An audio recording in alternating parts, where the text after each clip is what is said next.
back to Elektro Vox. We're at Resistance 2024, and I've been joined by Future Lighthouse with Krischan, and I'm also joined by Mental Exile. So tell the audience if they haven't heard of you, which I would be very surprised if they hadn't.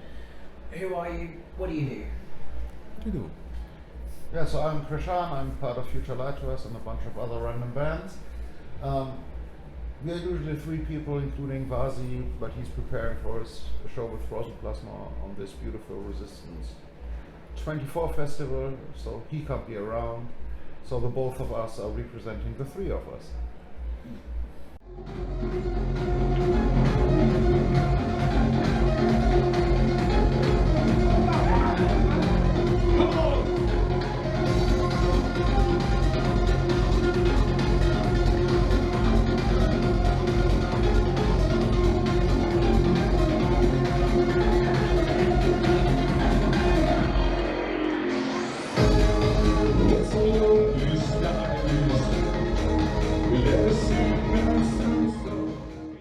Okay.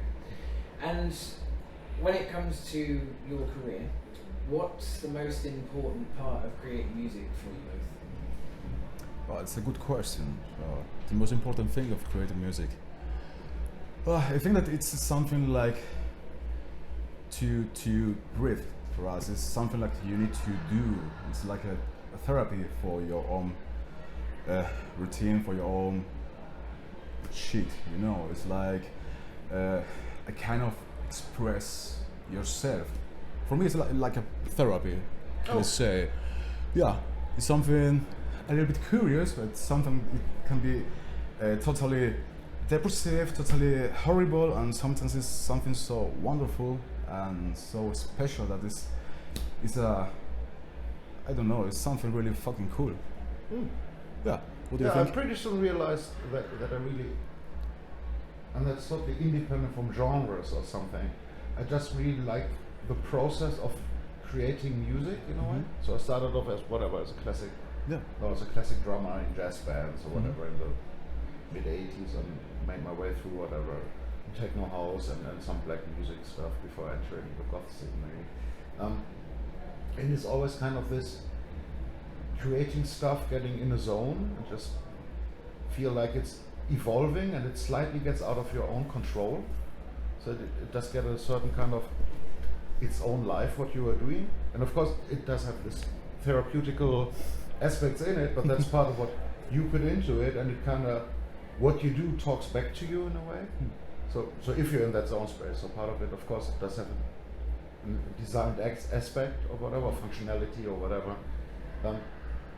But the really nice moments that still keep me doing it are those moments where it's just like you are talking not just to yourself, like that would be kind of a theoretical idea, but it's also like the stuff you do is reflecting on yourself. So it's kind of a process going back and forth between what you intend to do and what actually comes out of it.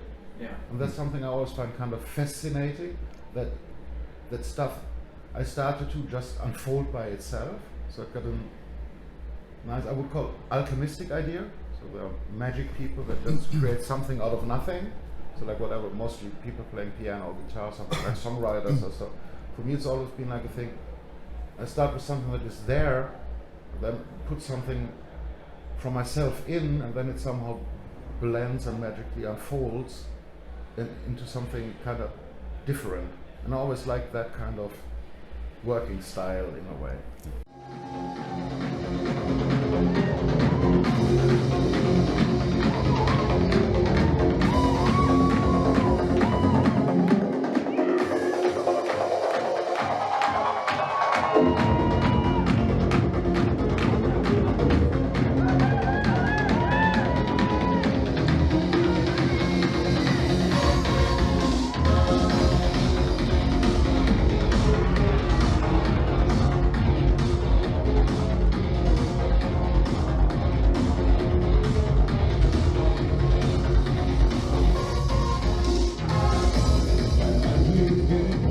It's you.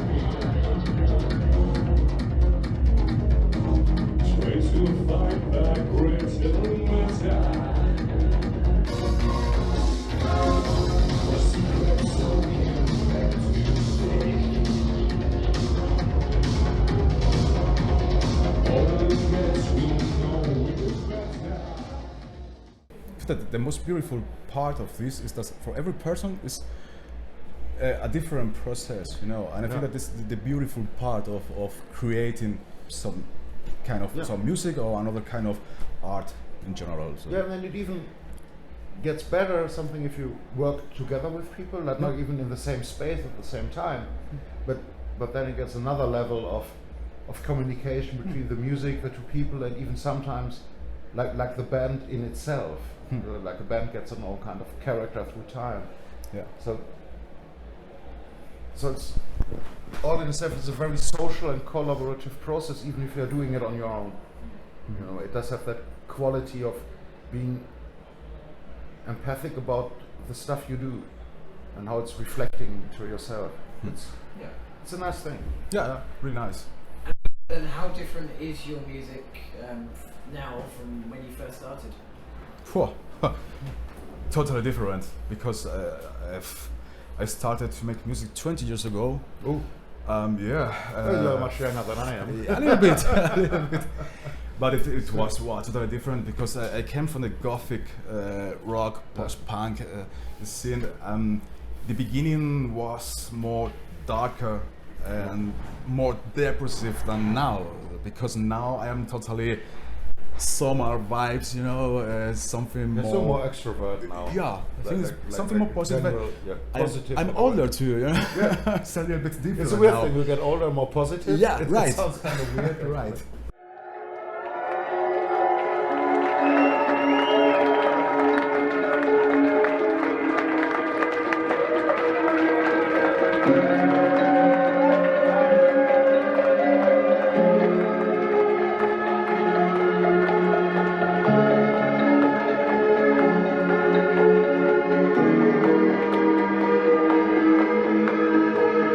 Resistanz Festival.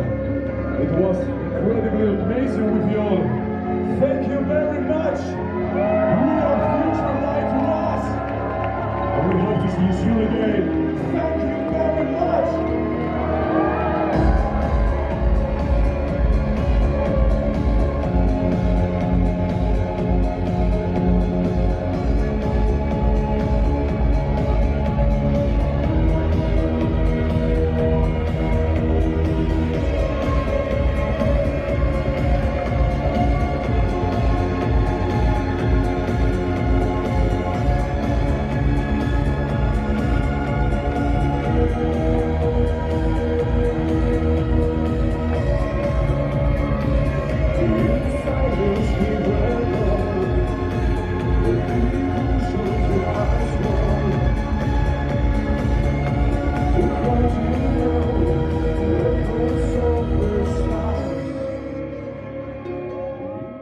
Right. And for you?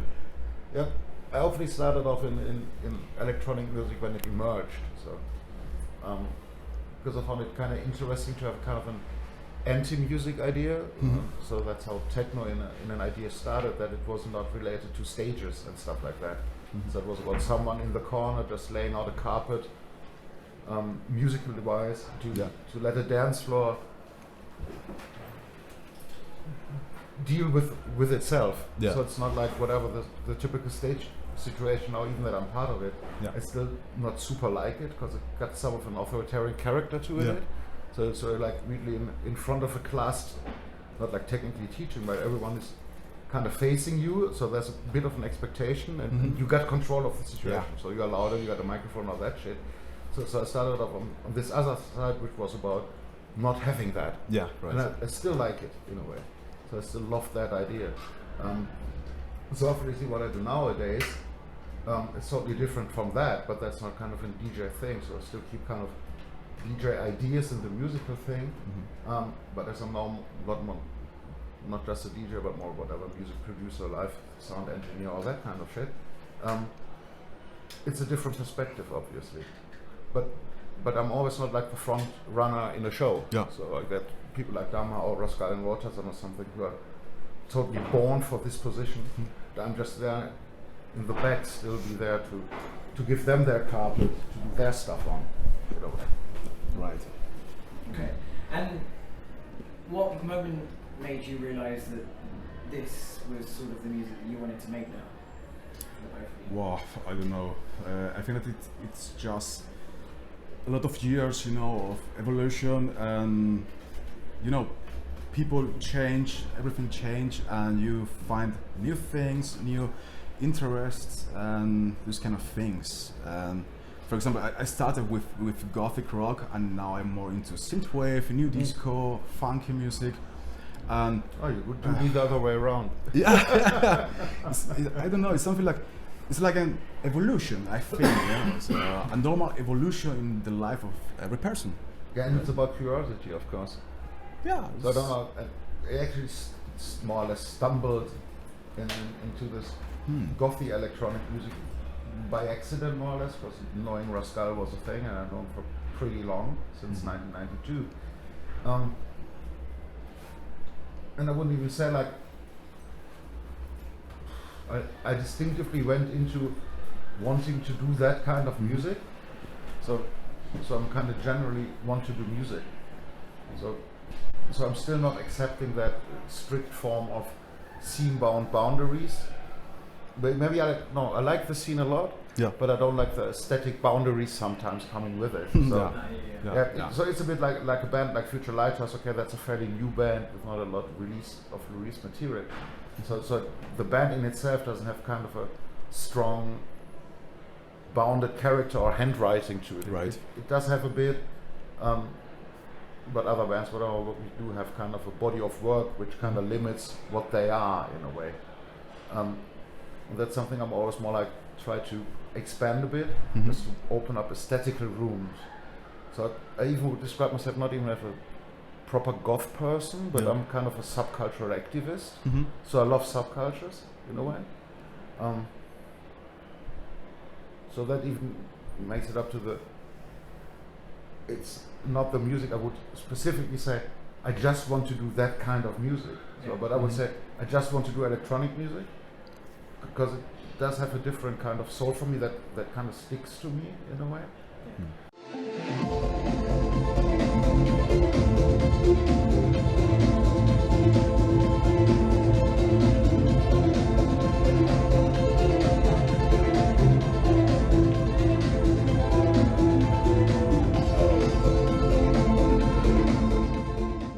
So I would keep it open at that field. So even if most whatever I know for, or most stuff I do, are definitely placed in that field somehow. Alright, so well, I mean, you've already pretty much lined this question up then in that case, but what are the favourite things for you both about this gothic alternate scene? So there are some specific things about that scene that I really learned to love about it. So one of the general things is it's like the scene for everyone who's not fitting into another scene. As long as you're whatever, social enough, corporate enough, so you're not a complete douche or asshole or something, you're totally welcome in this scene. So there's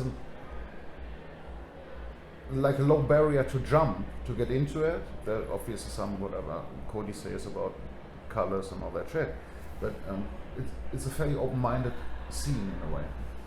That's what I really liked about it, and especially it got a strong social thing going in there, so people are helping each other, and I guess that's specifically bound to this feeling of not fitting into a whatever majority of society or something.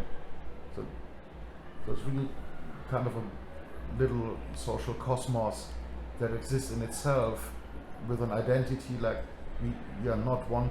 No, it's not just wanting to blend into a normal real life society or whatever it means.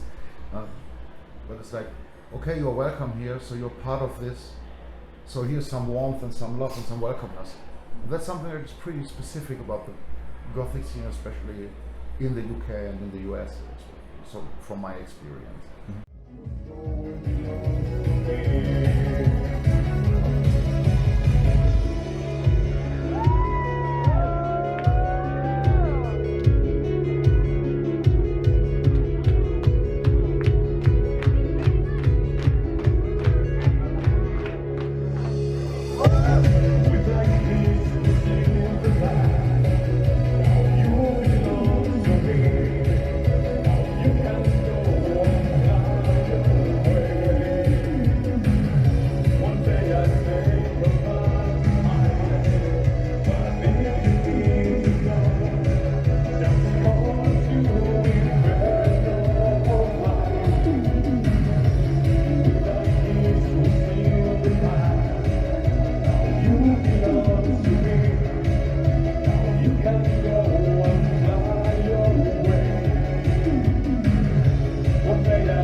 communicative, cooperative, welcoming aspect in it, like holding people together and make them not feel alone.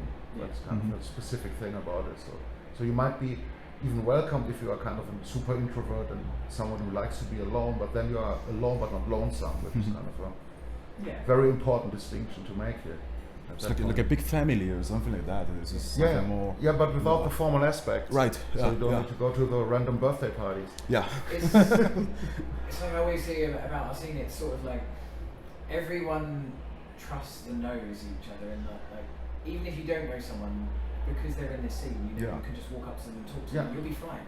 Yeah. You've got a new friend straight away. So. Yeah. Yeah. Right. Yeah. We're not even even if you're not that talky, as a lot of people are. They respect that you are not talking.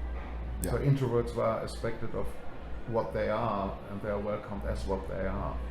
So they're kind of respectful in treating you in a kind of polite and easy way, not to get under social pressure or something, which is beautiful. Yeah. A couple of last questions now. So I know you need to go watch Frozen Plasma. So not watch, mix. Oh, well, yeah, sorry. So if you could ask your future self, say in like 10 years, 2 questions, what would you ask yourself? Your turn. I hope I would ask myself nothing. Because I just went whatever, not like a really hard, whatever, dark winter or so, but I would ask myself if I'm still in the right spot doing what I do. So it might be kind of a midlife crisis thing, but I don't want to hang at that cliche-ish high. But then whatever, in the beginning of February at a random railroad track in Frankfurt actually, after a show, traveling from A to B or something, it just hit me again like, okay, that's the life I love. That's what I want to do. So I felt totally again like in the right spot, like strolling around and whatever, do mixing jobs for bands, be with my own bands on stage or whatever. So I hope there aren't any questions to ask in 10 years concerning my lifestyle in a way. So they're more like self-assuring in a way, like, okay, that's what you wanted to do and you did it. So I don't want to hang out in the situation of whatever FOMO, fear of missing out bullshit, stuff like that. Good answer.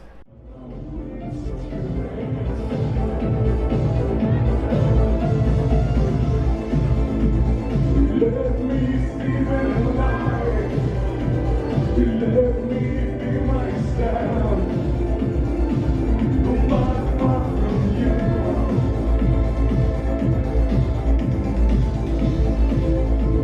We can fly away. We can stay. But only one of us.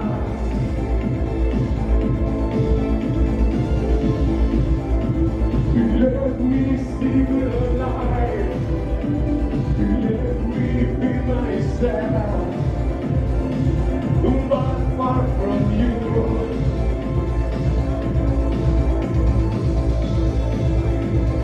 We can fly away. We can stay. But only one of us.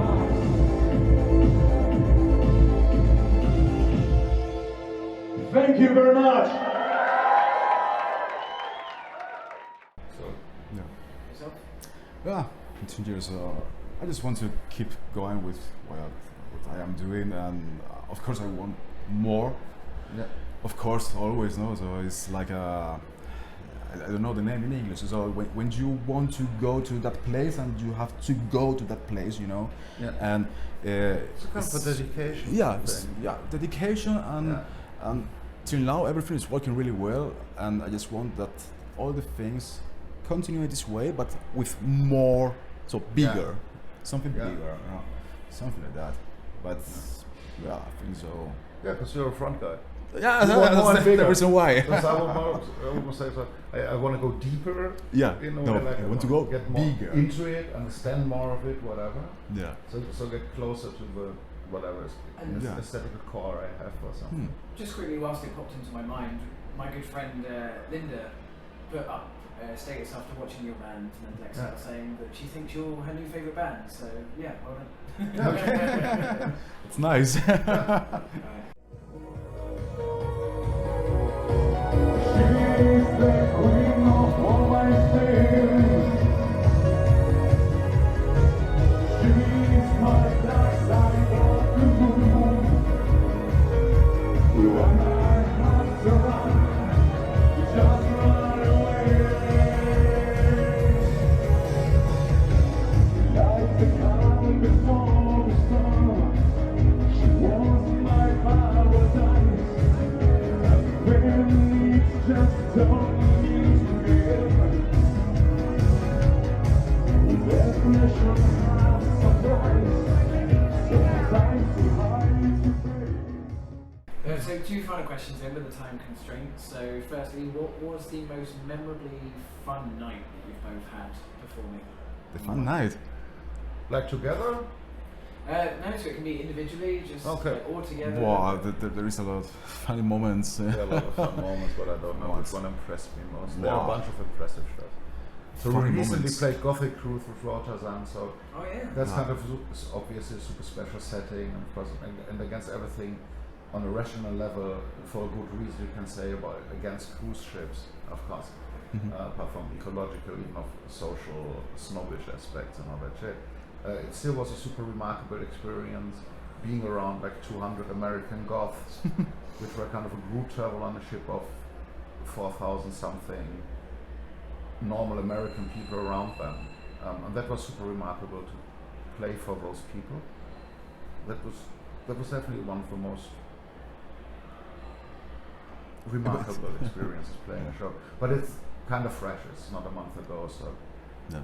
I think that there is a lot of good moments. For example, when we are together, we always have every show is like a party, and on stage and in the backstage at the hotel. So we have a very good connection, and we are like a family. And every concert, every festival is like a party for us, and we have amazing moments. Yeah.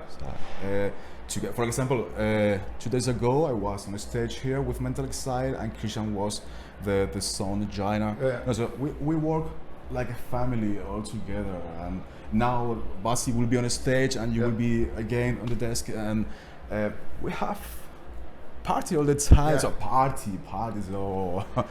But we have last year at the Amphi Festival, for example. Amphi Festival was This is It amazing. did have some downsides, but they were not like internal part of the band. No, yeah, right. So we did it anyway. Yeah, Kind of that course, thing. of course. Yeah. For example, last year, okay, it was not really fun, but we were on the Plage Noir in Germany.